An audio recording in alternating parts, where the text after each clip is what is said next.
आदर और सम्मान के योग पार्टी के प्रदेश के अध्यक्ष, पूर्व में रहे मंत्री चौधरी रामपाल माजरा जी, पार्टी के राष्ट्रीय संगठन सचिव भाई उमेद लुहान जी, पूर्व मेरे विधायक प्रदेश के पार्टी के उपाध्यक्ष चौधरी रामपाल कुंडू जी, जिला के अध्यक्ष भाई विजेंद्र सिंह रेड्डू जी, बीसी सेल के संयोजक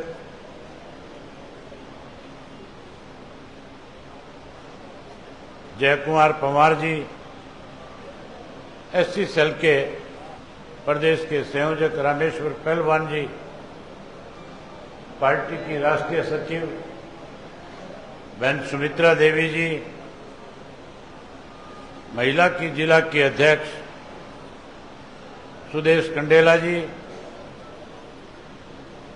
एससी सेल के प्रभारी वेद मुंडे जी, पूर्व में रही आपकी प्रत्याशी पार्टी की प्रदेश की महासचिव श्रीमती विद्या रानी धनोदा जी, हल्का के अध्यक्ष भाई प्रदीप नैन जी, मंच का संचालन कर रहे प्रदेश सचिव अंग्रेज नैन जी, युवा के जिला के अध्यक्ष राजेश बूरा जी, प्रदेश कार्यकारिणी के सदस्य छबीलदास मोर जी, हल्का के संयोजक इंद्रजीत सिंह बेनीवाल जी, युवा के शहरी अध्यक्ष राजेश चोपड़ा जी, दीप ढांडा धनोरी जी, प्रदेश कार्यकारिणी के सदस्य रतन सिंह जी, प्रदेश कार्यकारिणी के सदस्य सरपंच रामफल जी, मंच पे मेरे साथ बैठे हुए पार्टी के प्रदेश, जिला और हल्का स्तर के सभी नेतागण, आज नरवाना विधानसभा क्षेत्र के कार्यकर्ताओं की बैठक में आए हुए गांव, शहर और वार्ड के सभी मेरे बहुत ही वरिष्ठ, मेहनत कर्मठ कार्यकर्ता साथियों, पत्रकार, छायाकार दोस्तों, माताओं, बहनों, मेरे से पूर्व जो बोलने वाले साथी थे, उन सब ने आपके सामने बड़े विस्तार से इस बात की चर्चा करी कि आज प्रदेश में किस किस्म के हालात हैं। आज चौधरी देवीलाल जी के 25 तारीख के जन्म दिवस के लिए, जिसे हम सम्मान दिवस के रूप में मनाते हैं, आप सबको निमंत्रण देने का भी काम किया। मैं सबसे पहले नरवाना की पूरी टीम को इस बात के लिए बधाई देता हूं कि आपने हमने तो कार्यकर्ता की मीटिंग की बात कही थी, आज इस कार्यकर्ता की बैठक को आपने सभा में तब्दील करने का काम किया, इसके लिए आपको बहुत बहुत बधाई। और मैं उम्मीद करूंगा कि 25 तारीख को भी सबसे ज्यादा बड़ी संख्या में जिला जींद में नरवाना विधानसभा क्षेत्र से माताएं, बहनें, बड़े बुजुर्ग और नौजवान साथी आएंगे। साथियों, मुझे पिछले 1 वर्ष से लगातार हरियाणा प्रदेश में रामपाल माजरा जी के साथ गांव, शहर और कस्बे में जाने का मौका मिला। हम लगातार संगठन में विस्तार में लगे हुए थे, नए सिरे से संगठन बना रहे थे, और जब संगठन के लिए गांव, शहर और कस्बे में लोगों से मिले और जब उनसे बातचीत चली, मैंने उन लोगों से खुल करके एक बात पूछी थी। लोगों की तो इच्छा थी इस प्रदेश से भारतीय जनता पार्टी के सरकार सत्ता से बाहर हो और प्रदेश में तीसरी बार बीजेपी की सरकार बन गई। किस वजह से सरकार बनी, कौन षड्यंत्रकारी था जिसने इस सरकार को बनाने में बड़ी भूमिका निभाई। लोगों ने खुल के कहा कि हमने तो 2019 में भारतीय जनता पार्टी को सत्ता से बाहर कर दिया था, केवल 40 सीट बीजेपी जीत पाई थी। 10 सीटें ऐसी पार्टी जीत गई थी जो लगातार आपके बीच में आकर के कह रहे थे हमें घर से निकाल दिया गया, हमारे से सब कुछ छीन लिया गया। बेचारे बन के कहीं आपके बीच में आए थे और आपसे कह रहे थे कि हमें सिर्फ आपसे उम्मीद है, आप हमें आशीर्वाद दें, हम आपके आशीर्वाद से चौधरी देवीलाल जी की नीतियों को आगे बढ़ाने का काम करेंगे। और खुल के कहते थे कि जो 75 पार की बात कर रहे हैं इन्हें जमुना पार करके छोड़ करके आएंगे। आप लोगों ने मान लिया था कि कहीं इनके साथ गलत हुआ है, इसलिए साथियों 10 सीटें उन लोगों को जीत करके दे दी जिन्हें 10 ये सोच करके दी थी कि ये चौधरी देवीलाल की नीतियों को आगे बढ़ाएंगे। उन्होंने चौधरी देवीलाल जी की नीतियों को आगे बढ़ाने की बजाय भारतीय जनता पार्टी की सरकार बनाने का काम किया और सरकार बना करके 4.5 साल तक लगातार प्रदेश को दोनों हाथों से लूटने में लगे रहे। उसके लिए कहीं ना कहीं दोषी नरवाना विधानसभा क्षेत्र के लोग भी थे। आपने भी मान लिया था किनके साथ गलत हुआ है, आपने भी उनके उम्मीदवार को जिताने का काम किया, लेकिन उन्होंने आप लोगों के साथ न केवल विश्वासघात किया बल्कि साथियों चौधरी देवीलाल जी की नीतियों को भी गिरवी रख दिया। लोग कह रहे थे कि इन्होंने सरकार बनाई और हमने फैसला कर लिया था कि आगे आने वाले टाइम में जब भी चुनाव होगा हम जहां बीजेपी को सत्ता से बाहर कर देंगे तो इन जजपा वालों को भी सबक सिखाने का काम करेंगे। जजपा वालों को तो सबक सिखा दिया, उनकी तो तसल्ली करा दी, बैम निकाल दिया, लेकिन बीजेपी की फिर सरकार बन गई। मैंने पूछा ये बीजेपी की तीसरी बार सरकार क्यों बनी, कैसे बनी? तो कहने लगे इन दोनों बाबू बेटा ने हमारा नाश कर दिया। नरवाना में भी कहते हैं कि नहीं कहते हैं लोग इन बाबू बेटा ने नाश कर दिया? क्या कहते हैं? कहते हैं बाबू बेटा ने नाश कर दिया। बाबू बेटा ने कैसे नाश किया ये बात मैं आपको बताना चाहता हूं। ये हमारे बारे में कहते थे कि ये बीजेपी की बी टीम है, ये कहते थे ये वोट काटू है। हम वोट काटू नहीं थे, हमने कांग्रेस को अनेक बार सत्ता से बाहर किया है। याद करो सन 1977 से पहले इमरजेंसी कांग्रेस ने लगाई थी और उस कांग्रेस की सरकार की रांद चौधरी देवीलाल ने हरियाणा प्रदेश में काटने का काम किया था। उसके बाद सन 1987 में उसी कांग्रेस पार्टी को फिर सत्ता से बाहर किया था और सन 2000 में आपके आशीर्वाद की वजह से चौधरी ओम प्रकाश चौटाला ने फिर कांग्रेस को सत्ता से बाहर कर दिया। कांग्रेस वालों को इस बात का डर और भय था कि आपको अगर कोई सत्ता से दूर करेगा, सत्ता से बाहर करेगा तो इंडियन नेशनल लोकदल पार्टी का कार्यकर्ता करेगा। इसलिए लगातार 2 वर्ष तक इस बात का प्रचार किया और खास करके जाति विशेष वर्ग के लोगों से कहते थे इकट्ठे रहना, बट मत जाना, तुम्हारा राज बनाएंगे। हमें राज बना करके देने की बात कर रहे थे और बाप बेटा दोनों 2 साल से लगातार षड्यंत्र रच रहे थे कि कैसे बीजेपी दोबारा सत्ता में आए। आपके सामने है।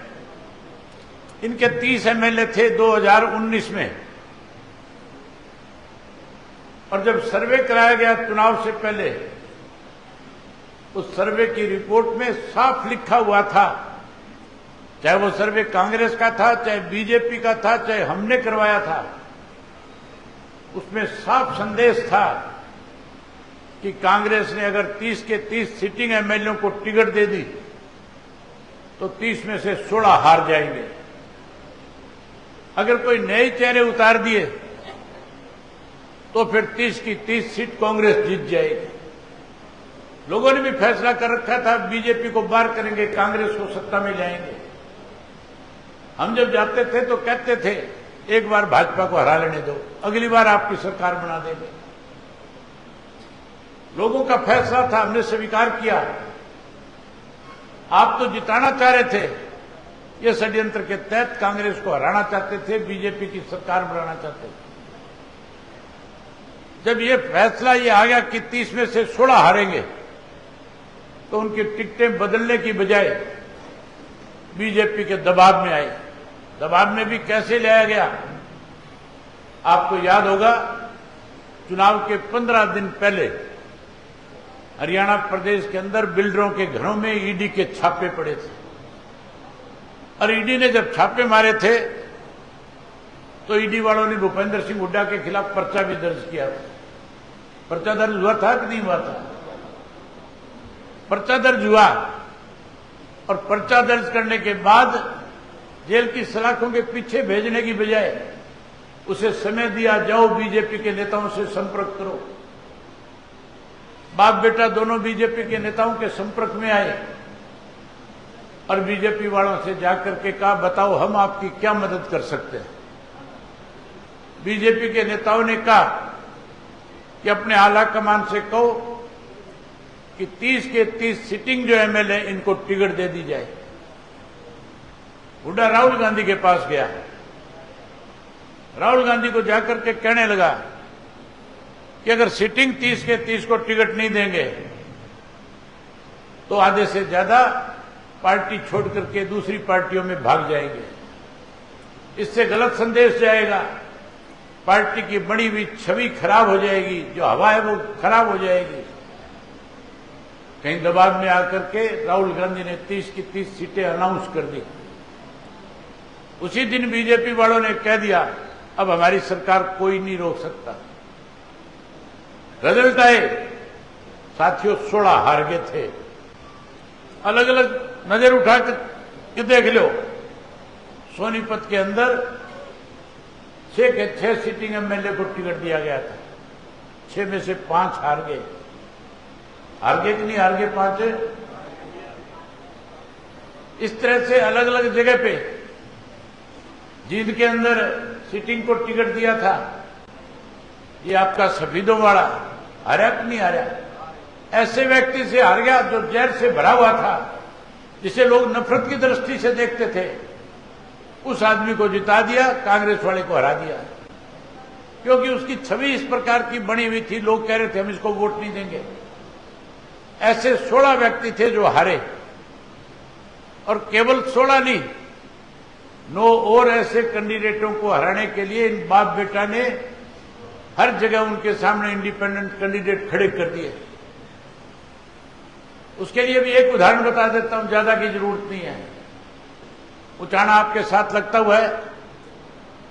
उचाना के अंदर वीरेंद्र सिंह के लड़के को कांग्रेस की टिकट ठीक नहीं थी, और सब कह रहे थे अब की बार ये जीतेगा। दुष्यंत के लिए कहते थे जमानत भी नहीं बचेगी, उसकी तो तसल्ली करा दी।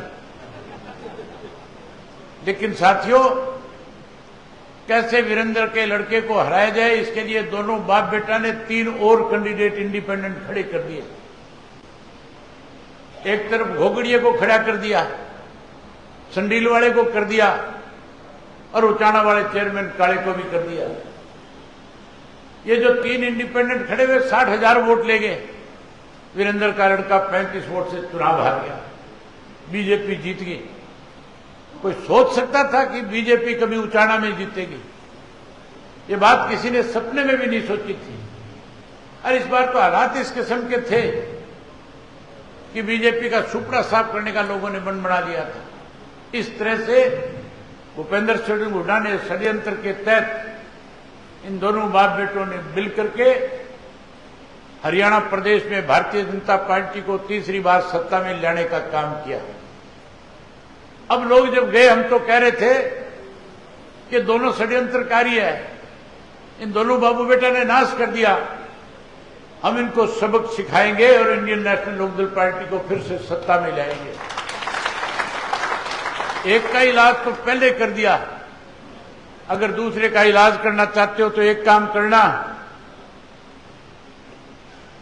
हमने चौधरी देवीलाल जी का जन्मदिवस अब की बार रोहतक में रखा है। और रोहतक में इसलिए रखा है कि रोहतक के जो पार्टी के लोग थे, रोहतक की आम जनता की आवाज थी कि इन षड्यंत्रकारियों को सबक हम रोहतक में सिखाने का काम करेंगे। आप रोहतक में चौधरी देवीलाल का सम्मान दिवस रखो। अगर आप चाहते हो कि इनको सबक मिले और आने वाले समय में इंडियन नेशनल लोकदल पार्टी सत्ता में आए, तो फिर साथियों बड़ी संख्या में नरवाना से इकट्ठे होकर के 25 तारीख को रोहतक में पहुंचना और इनकी रांग रोहतक में जाकर के काटने का काम करना। काट दोगे रांग इनकी अब की बार रोहतक में आकर के? बस यही बात कहने के लिए आया था। मुझे एक चीज और बताई गई कि चौटाला साहब की जब सरकार थी, नरवाना हलके में चाहे कोई व्यापारी वर्ग था, चाहे कोई और इंस्टीट्यूट थे, किसी भी इंस्टीट्यूट में किसी किस्म का कोई विवाद नहीं था। किसी वर्ग विशेष के लोग चौटाला साहब से मिलकर के अपनी समस्याएं जब उनके सामने रखते थे, उनका समाधान किया करते थे, उनकी मदद किया करते थे। आज मौजूदा सरकार इस किस्म की है जिसने हर संस्था के लोगों को आपस में लड़ाने का काम किया है। अभी पिछले दिनों मुख्यमंत्री तुम्हारे यहां पे आया था, मुझे बता रहे थे जो मंत्री है यहां कृष्ण बेदी, जिसका दाव लग गया, वो कह रहा था जनता को खड़ा होकर के, जो लोग कोई छोटे मोटे इकट्ठे उनसे कह रहा था, बोला मुख्यमंत्री तुम्हारे से मिलने आया है, तुम किलकी मारो, किलकी मार के मुख्यमंत्री का स्वागत करो। मंत्री और मुख्यमंत्री तो किलकी मारनी है। ऐसे लोगों का ध्यान रखो और संगठित हो जाओ, और संगठित होकर के नए सिरे से फिर अपनी सरकार, अपना राज बनाने का काम करो। एक मुख्यमंत्री चौधरी ओम प्रकाश चौटाला थे, जो आपके बीच गांव में आते थे, खुल करके आपसे पूछते थे बताओ क्या समस्याएं आपकी, और आप चाहे छोटा बच्चा भी खड़ा होकर के कह देता था हमारे गांव में इस चीज की दिक्कत है, चौटाला साहब उस बच्चे को भी निराश नहीं करते थे, उसकी बात को भी पूरा करके जाते थे। तो मैं उम्मीद करूंगा कि नए सिरे से फिर इस नरवाना के लोग इंडियन नेशनल लोकदल पार्टी को बड़ी ताकत देने का काम करेंगे। आपने मेरी बात सुनी, आप सबका बहुत धन्यवाद। जय हिंद, जय हरियाणा।